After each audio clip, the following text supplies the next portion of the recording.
talking about leadership and moral authority. Why character outlives power.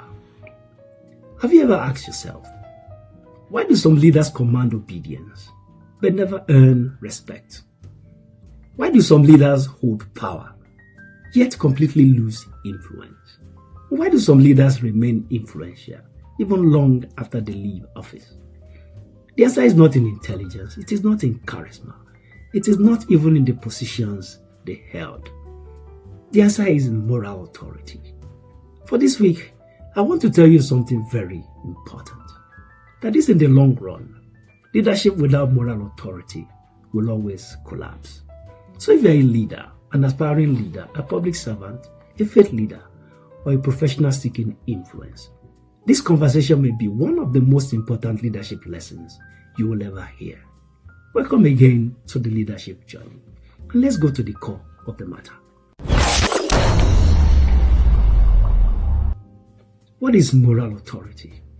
I'll take this one by one. You see, power is the ability to command. Authority is the right to lead. But moral authority is something deeper. Moral authority is the credibility that comes from integrity, from consistency, from values, and personal discipline.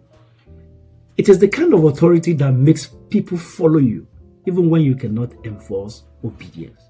And here is the truth that many leaders ignore. Position may give you power, but only character gives you authority. This is why some presidents leave office sometimes disgraced. Some CEOs collapse publicly. Some pastors lose entire congregation. And some managers lose their team.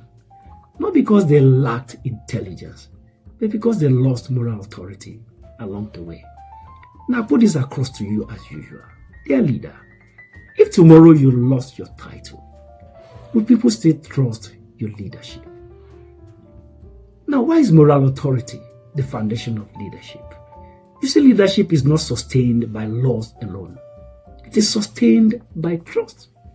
And trust is born from moral consistency. The moment people begin to say, oh, he says one thing and does another, or she preaches values but lives differently, or we no longer trust his motives, then leadership begins to die, slowly but surely. Because people may obey your orders for a while, but they will never give you their hearts for a long time if things are turning left. And leadership without the heart of the people is simply fragile leadership.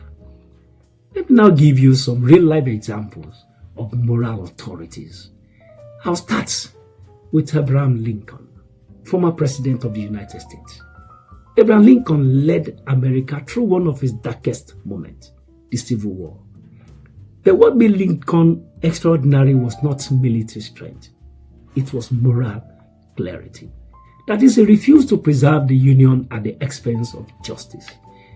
He insisted that slavery was not just a political problem, it was a moral evil.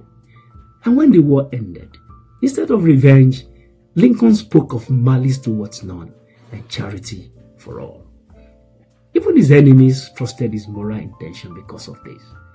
That is moral authority. My second example is Mahatma Gandhi of India. Gandhi left and had no army, no official political power, no weapons.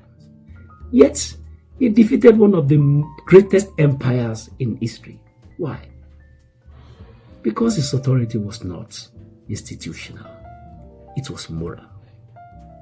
His discipline, his simplicity, his truthfulness, and consistency gave him influence over millions. Empires feared him, not because of force, but because of moral credibility. This is leadership at its highest level. My third example is Wangari Maathai of Kenya.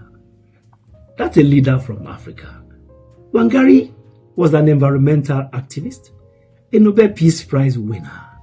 She stood against corruption, environmental destruction, political intimidation, and so on and so forth. She was beaten, imprisoned, and ridiculed. Yet she never compromised her convictions. Years later, the same government that persecuted her honored her. Why?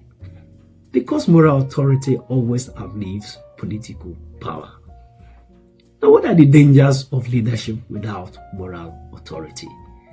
Let me speak frankly here. Most leadership failures in the world today are not failures of strategy.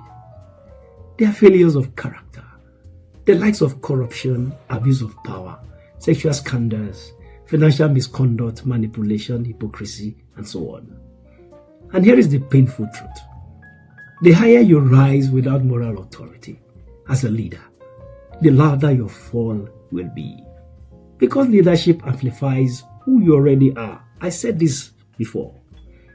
If you are dishonest, leadership will make you dangerously dishonest. If you're proud, leadership will make you arrogant. And if you're disciplined, leadership will make you trustworthy.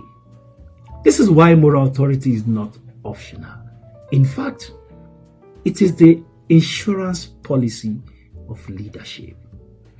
Now, if you ask me, how do I build moral authority? I have 4 practical pillars for building moral authority that you may wish to note. The number 1 pillar is that integrity in private must be ensured before public influence. Who you are when nobody sees you determines how long people will trust you. That's a fact. And number 2 pillar, consistency between values and action. Your life must not contradict your message. Number 3, courage to choose right over convenient. True leaders lose positions before they lose principles. And number 4, humility to remain accountable. You see, leaders without accountability will eventually become dangerous. So you need to be able to ask yourself consistently and regularly, who corrects me? Who challenges me? And who can tell me the truth? And when that is done, you can be sure that you are guided on the right path of leadership. Because leaders who stop listening soon stop leading, because they may lack the moral integrity that is required.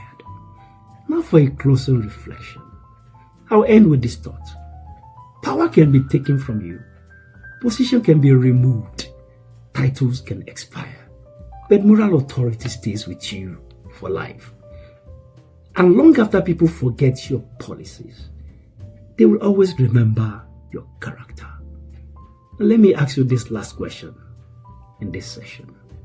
What kind of authority are you building? Positional authority or moral authority? If this message challenged you, encouraged you, or made you reflect, please like this video, share it with a leader, and subscribe to the Leadership Journey. Because together, we are raising a generation of leaders who lead not only with competence, but with conscience. This is Aderemi Oladele, your companion on the Leadership Journey, where we share, learn, and grow together. Thank you for listening, and I look forward to seeing you next time.